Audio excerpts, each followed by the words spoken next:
कह रहे देखो बेटा, when battery is not connected during insertion of dielectric, और तब भी लेकिन पुल करेगा क्योंकि उससे फर्क थोड़ी नहीं पड़ा।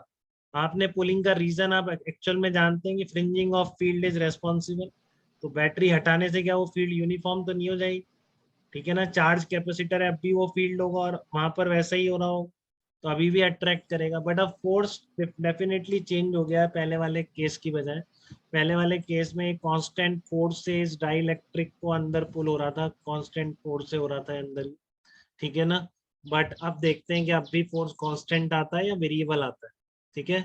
तो स्टार्ट कहाँ से करें? वही प्रोसेस बनाया हमने कि स्लोली इंसर्ट हो रहा है, तो फिर एनर्जी इक्वेशन लगाई किसी dx डिस्प्लेसमेंट के लिए। तो उस dx डिस्प्लेसमेंट में external work done plus work done by battery equal to heat produce in the circuit plus due, ऐसे ही लिखेंगे इसको। ठीक है ना। अब क्योंकि बैटरी तो है नहीं, तो ये वर्क तो गायब हो जाएगा। बैटरी नहीं है तो करंट बिल्कुल ही नहीं है, तो नेग्लिजिबल बोलने की जरूरत नहीं है, वैसे ही नहीं है। क्या हो रहा है? External equal to change in stored energy. ठीक है। dx डिस्प्लेसमेंट के लिए क्या लिख सकता हूँ? Minus F external into D X. तो एफ एक्सटर्नल कितना आ गया? Minus D U by D X आ गया। तो देखो यहाँ पर ये सही आ जाए, बट लोगों ने वहां के लिए भी बना दिया। अभी पता नहीं, देखा नहीं कि डायरेक्शन गलत बताता है। वहां पे minus D U by D X negative आ रहा है, मतलब आपने जिधर इस डायरेक्शन में आपने डी एक्स माना है, इसके अपोजिट डायरेक्शन बता रहा है। इतना ब्लेंडर है उस एग्जाम्पल। ठीक है ना। बट वहां लिख देते हैं कि हम मैग्नीट्यूड की बात कर रहे हैं। कितनी सारी बुक्स में, सब बुक्स में यही रहेगी, कोई सी उठा लेता। ठीक है ना। तो जब आप फर्स्ट ईयर में पढ़ोगे, हर कोई पढ़ेगा, वो ग्रिफिथ करके बुक है, उसको समझ में वहां पे दिखेगा। वहां उसने क्लियर बता रखा है कि आ ही नहीं सकता। ठीक है ना। अब यहाँ पर ये क्यों आ गया minus D by D x? क्योंकि आप देख लो, इसमें कोई करंट चलाने के लिए है ही नहीं।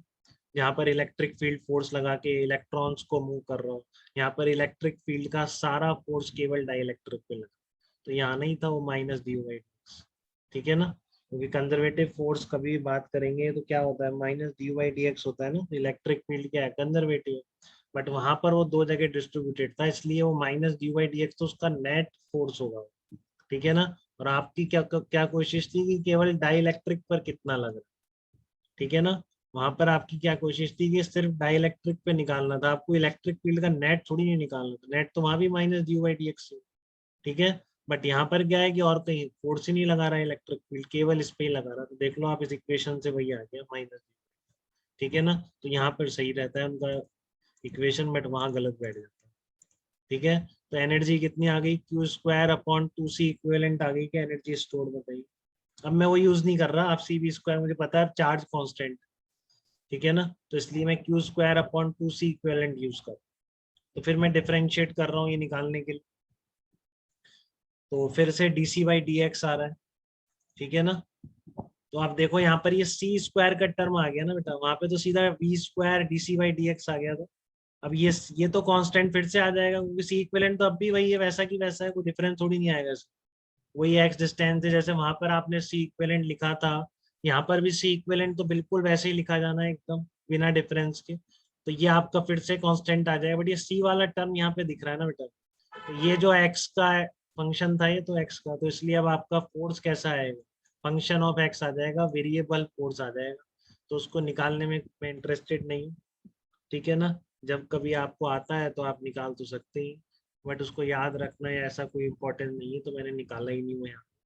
ठीक है। तो hence force by dielectric will be, force on dielectric will be a variable force, by नहीं ऑन होना चाहिए, force on dielectric will be a variable force. तो यहाँ तक कोई दिक्कत तो नहीं, वैसा ही एक्सप्रेशन था, जस्ट आपका ये बैटरी वाला टर्म जीरो हो गया।